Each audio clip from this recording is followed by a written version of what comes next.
Առօրեականության մեջ մարդիկ շատ հազվագյուտ են խոսում կամ խորհում իրենց իրական որակների մասին։ Եվ չարն ու բարի հասկացությունները առօրյա կյանքում հիրավի շատ հազվագյուտ են օգտագործվում, որովհետև ճնշող մեծամասնության կողմից ընկալվում են որպես խիստ կատեգորիկ առօրյա կյանքի համար։ Այնուամենայնիվ, երբ որ մենք փորձում ենք ընկալել ամբողջ մարդկության տեսակները, որակները եւ այլն, մենք հասկանում ենք, որ ինչքան ավելի նեղ է աշխարհայացքը, այնքան ավելի փակ է միտքը եւ սիրտը։ Եվ ինչքան ավելի նեղ է, այդպես մենք տեսնում ենք, թե ինչ արժեքներ ունեն մարդիկ։ Օրինակի համար ամենանեղ վիճակներում հետաքրքրությունները սահմանափակվում են, ինչպես մենք վերջերս հաճախ հնչեցնում ենք, մայեճ կեքով, շրթունքներով եւ Դուբայի շոկոլադով։ Եթե մի քիչ ավելի լայն է, ապա հետաքրքրությունները այլևս անցնում են աշխատանքի, որի գումարը ցավոք սրտի շատ ավելի մեծ է, քան մարդկության բերվող օգուտը, եւ միգուցե Դուբայի շոկոլադին ավելանում է Բելգիայի շոկոլադը եւ այդպես շարունակ։ Ինչքան ավելի մեծ է աշխարհայացքը, այնուամենայնիվ, այնքան ավելի շատ է սկսում զարգանալ, այնքան ավելի նորանոր արժեքներ են առաջանում եւ այնքան հստակ արդեն սկսում են փոխվել նաեւ նպատակները, ձգտումները եւ այլն։ Եվ այդպես շարունակ մինչև հանկարծ մի օր ընկալում ես ամբողջի անցողիկությունը եւ պատրանքային բնույթ, եւ դրանից հետո նոր սկսվում է ուղին այլ նպատակներով ու այլ ձգտումներով։ Այնուամենայնիվ այս ամբողջի մեջ գալիս է հարցը. իսկ ո՞րն է մարդու արժեքը։ Ո՞րն է այն չափորոշիչը, որով հնարավոր է ընկալել մարդու արժեքը։ Միգուցե կրթություն է։ Միգուցե, ինչպես ոմանք ու վերջերս շատերը չափում են դա գումարի առկայությունը եւ իշխանությունը, կամ միգուցե ծագումը կամ այնուամենայնիվ փորձը ցույց է տալիս, որ սրտի եւ մտքի բացվածությունը համաչափ չեն ոչ կրթության, ոչ փողի եւ ոչ էլ ծագման։ Եվ դրա համար նորից գալիս է հարցը. իսկ ինչպես չափենք։ Ու կարող են իհարկե մարդիկ առարկել ասելով, որ իսկ միգուցե պետք չէ չափել, որն է իմաստը։ Բայց պատասխանը մենք ունենք։ Անհրաժեշտ է դասավորել այդ ամբողջ առաջնայնությունները, հեղինակությունները, որպեսզի հասարակությունը կարողանա զարգանալ։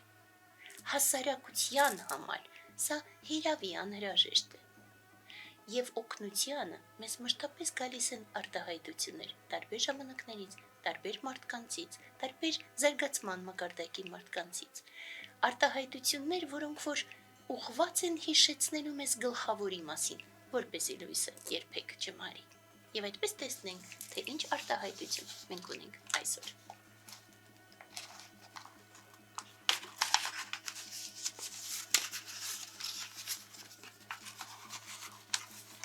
Մարդու արժեքի սահմանային չափորոշիչը ոչ թե այն է, թե նա ինչպես է ապրում հարմարավետ ժամանակներում, այլ թե ինչպես է դրսևորվում հակասությունների եւ պայքարի ժամանակ։ Մարտին Լյութեր Քինգ։ Մարտին Լյութեր Քինգ, Աֆրոամերիկացի ԱՄՆ սևամորթների քաղաքացիական իրավունքների պաշտպանության շարժման ամենակարկառուն առաջնորդ։ 1964 թվականին ստացել է խաղաղության Նոբելյան մրցանակ ռասայական խտրականության դեմ ոչ բռնի դիմադրություն ցույց տալու համար։ Բողոքի լայնածավալ հերթական ակցիաներից մեկը պատրաստելիս սպանվել է։ Քինգի ամենահայտնի ճառն է. «Ես երազանք ունեմ»։ Եվ սա նորից հիրավի հիանալի արտահայտություն է։ Ես իմ հերթին գիտեմ, թե որտեղ են այն ամենամեծ արժեք ունեցող մարդիկ եւ ովքեր են նրանք։ Այնուամենայնիվ, այստեղ եւ այժմ մեզ համար այս արտահայտությունը շատ նշանակալից է։ Ինչու՞։ Որովհետեւ մենք երբ որ ծանր իրավիճակը սկսվեց 20 թվականից ի վեր, մենք հանկարծ հասկացանք, որ մարդիկ այնպիսին չեն, ինչպիսին մենք պատկերացնում էինք, կամ ինչպիսին մենք գոնե հույս ունեինք, որ են։ Ճնշող մեծամասնությունը պարզապես փախչեց։ Ոմանք գժվեցին, ինչը եւս փախուստի տեսակ էր։ Ոմանք հանձնվեցին, ոմանք դավաճանեցին, Եվ այդպես նորից ու նորից կարելի է թվարկել։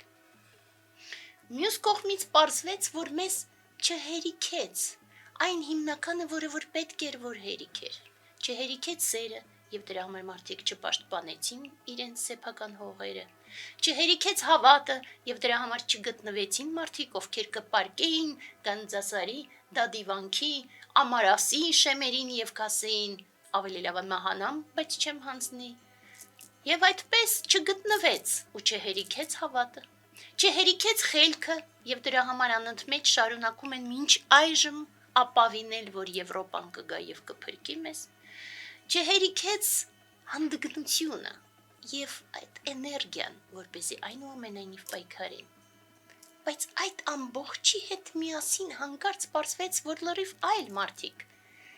իրենց սրտում պահած խիզախությունը հանկարծակի սկսեցին արտահայտել, եւ այսօր ըստ այդմ ես հայտարարում եմ, որ ինձ համար շատ ավելի այլ մարդիկ արժեք ունեն։